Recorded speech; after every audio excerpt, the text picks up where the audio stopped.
o músculo esquelético ele é responsável por 40% da massa muscular, é músculo esquelético. E os outros 10% a gente vai dividir entre músculo liso e músculo estriado cardíaco. Quando eu estou falando de célula muscular, sarcolema, quando é a membrana plasmática, e sarcoplasma, quando é o citoplasma da célula. E mesma coisa o retículo endoplasmático, que seria na célula normal, aqui é retículo sarcoplasmático. Aqui essa imagem a gente tem um músculo, né, ela mostra essas divisões da fibra muscular. Esse músculo ele é composto por fascículos, e os fascículos são compostos por fibras musculares, né? E as fibras musculares são compostas de miofibrilas. Cada miofibrila ela vai ter 1.500 filamentos de miosina, 3.000 filamentos de actina. A miofibrila, né, essa unidade menor ali que eu tenho do músculo, e dentro dessa miofibrila eu vou ter uma estrutura que a gente chama de sarcômero. O que é o sarcômero? O sarcômero, né, ele é composto de duas proteínas básicas, né, que a gente tem que conhecer, que é a actina e a miosina, e o sarcômero é essa unidade funcional que a gente tem. O sarcômero ele é limitado pelo disco Z, dos dois lados, limita no sarcômero, da banda I e banda A. O que é a banda I? Isotrópica, ou seja, onde é claro, a luz consegue passar, que seria nessa região aqui. O que eu tenho na banda I? Eu só tenho filamentos de actina, eles são mais finos, né, e a miosina é mais grossa. Como o filamento de actina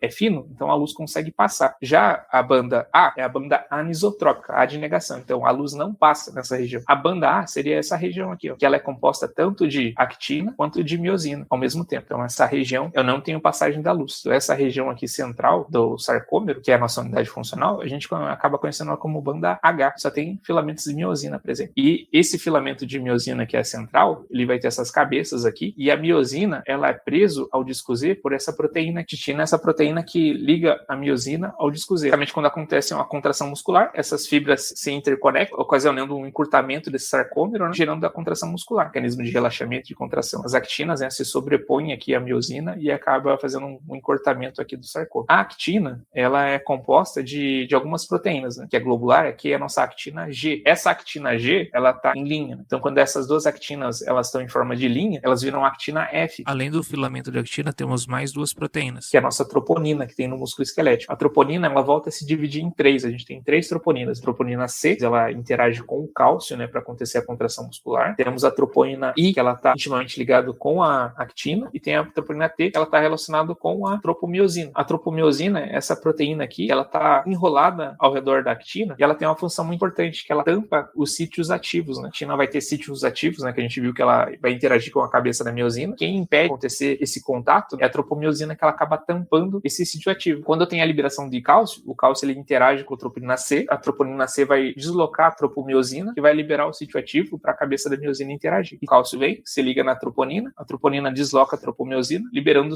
o sítio ativo para que a miosina se ligue. Eu vou ter duas bisagas, duas dobradiças, uma aqui na cabeça e uma na cauda da miosina, né, que vai fazer com que ela encoste nessa actina. E quando ela ativamente ela tira a actina do lugar para acontecer o encurtamento do sarcômero, a gente chama de golpe de força. Para que essa miosina ela interaja com a actina aqui, eu vou ter que gastar um ATP. Então, quando o ATP é quebrado aqui em ADP, né, trifosfato, ela vai virar difosfato. Quebrar um ATP para que essa miosina ela encoste aqui ativamente na actina e faça o golpe de força. E ela vai ficar conectada. Para ela desconectar de volta, né, para outra cabeça, né, que a miosina tem sempre essas duas cabeças, né, que ela vai fazer esse movimento de passo a passo, eu vou precisar de outra molécula de ATP. O que o ATP faz? Ele engatilha essa bisagra, essa dobradiça, para que a miosina faça outro golpe ativo de volta. Como esses golpes ativos vão se sucedendo um atrás do outro, a gente acaba fazendo um movimento passo a passo. Essa palavra aqui é muito importante, acoplamento, excitação, contração e relaxamento. Agora a gente já está falando de placa motora, porque o músculo esquelético é um músculo voluntário. Eu controlo. Esse estímulo contrair o músculo, ele vem do sistema nervoso central. Vai se comunicar através de um axônio com a minha fibra muscular. Esse contato de um axônio com a minha fibra muscular, eu chamo de placa motora, ou junção neuromuscular. Vai acontecer para acontecer todo esse processo que eu falei da actina, miosina, interação com o cálcio. A gente vai ter aqui, esse aqui é um axônio, né? Dentro desse terminal axônio, o botão axônico, eu vou ter vesículas, acetilcolina, que vai ser liberada aqui na fenda sináptica. Sempre quando eu vou ter um processo de potencial de ação no músculo esquelético, são 125 vesículas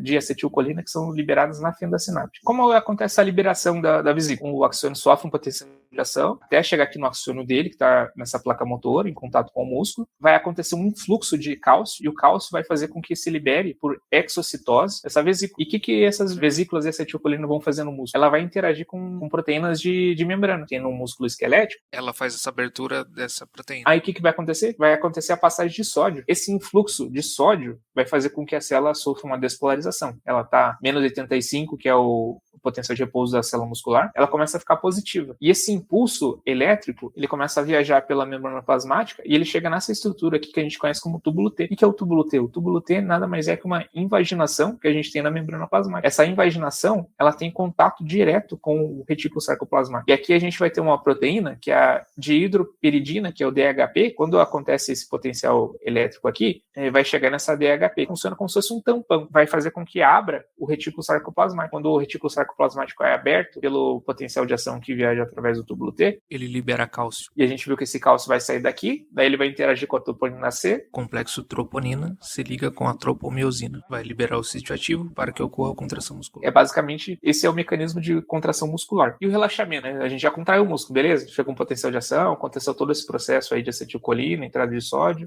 liberou cálcio, interagiu com a actina ali, e a miosina se ligou, gastando ATP, fez o golpe ativo, o movimento passo a passo. Acabou a contração muscular. O que acontece agora? Duas coisas vão ter que acontecer. Lembra que essa acetilcolina que foi liberada na fenda sináptica, enquanto ela estiver na fenda sináptica aqui, ela vai estar ligada no receptor e vai estar entrando sódio. O que acaba tirando a acetilcolina dessa fenda sináptica são dois fatores. A fenda sináptica ela não é fechada aqui. Essas moléculas de acetilcolina que foram liberadas aqui, elas simplesmente podem se perder na periferia da placa motora e sair da região. Ou ele pode ser clivada por um enzima. Acetilcolina esterase, né? Esterase em português, esterasa em espanhol. Ela cliva essa molécula de acetilcolina, como não tem mais acetilcolina, esse receptor de sódio vai fechar e vai encerrar o potencial de ação. Acabou? Basicamente sim. E o cálcio que foi liberado no retículo sarcoplasmático, o que acontece com ele? Ele não pode ficar aqui, porque se ele ficar aqui, ele vai ficar interagindo com a actina. Ele vai ter que ser bombeado novamente para dentro da onde? Do retículo sarcoplasmático. Para que ele seja bombeado para dentro do retículo sarcoplasmático, esse cálcio ele vai precisar de uma bomba. É um transporte ativo aqui. Vou ter que gastar uma ATP para fazer com que ele entre de volta para dentro do retículo sarcoplasmático. Aqui, estou falando da bomba de cálcio. Vai tirar do sarcoplasma e vai devolver para dentro do retículo sarcoplasmático. E aqui a gente entra nos mecanismos de contração do músculo esquelético, que é a contração isotônica e isométrica. Que é a diferença das duas, né? Iso significa igual. Iso, e aqui é métrica, né? Métrica é uma unidade de medida, né? Principalmente metros. Então, quando eu tenho uma contração iso, que é igual, métrica, unidade de medida, ou seja, eu não alterei o tamanho, eu só alterei o tônus. No desenho aqui tem um músculo, né? Que ele está segurando um peso. Aqui ele aumentou a força de tensão dele, só que não teve encurtamento da fibra. Então, isso é uma contração isométrica. Já a isotônica, eu estou encurtando a fibra. Os tipos de fibra muscular que eu tenho. Tenho fibra muscular lenta, fibra muscular rápida. Todos os músculos que a gente tem no organismo, músculo esquelético, ele é um misto, né? Não vai ter